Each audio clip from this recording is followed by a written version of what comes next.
This is Doug Fisk. We're having an auction in a few weeks with some antique farm equipment. Today he's going to tell us a little bit about hit and miss engines. Hi, folks. I always have something to say, so this is kind of a fun area. It's called the hit and miss era of the farming industry, which was the early 1900s through about 1950, and this is called a 2.5, 3.5 horsepower engine. And then we have some others we'll take a look at in just a little bit that is smaller, and they're all 1.5, 2.5 horsepower.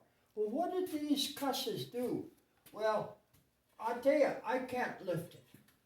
It's that heavy.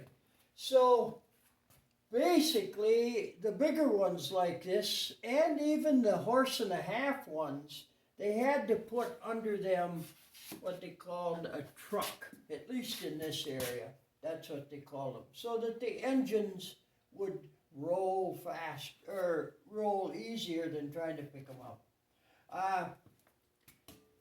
Anything that was belted power could this engine work for, like pumping water. Seriously, this is the horsepower that it takes to get the water up for the cattle, for the hogs, for the beef, for the humans. So show them how the flywheels turn on there. Yeah, these flywheels turn,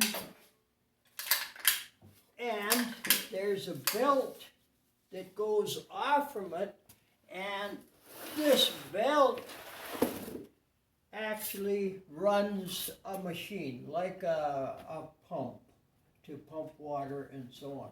So this is called, in kind of layman's terms, a hit and miss engine, and it has a magneto on it which gives it the spark. Gasoline is fired just like a single cylinder engine that you have on your lawnmower, and it produces power. It was the greatest thing you'd ever want to see.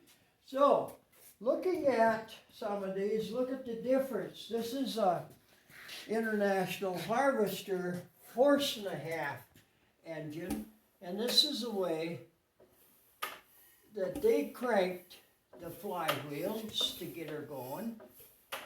And this is the belt pulley that went on there to grind feed with, or wash clothes, even for the women in the house. Back farther yet, we have a John Deere, same thing.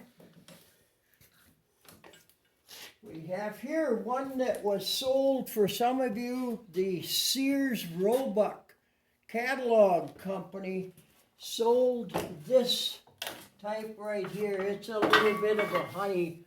It's an economy, and that'll be on the auction block also.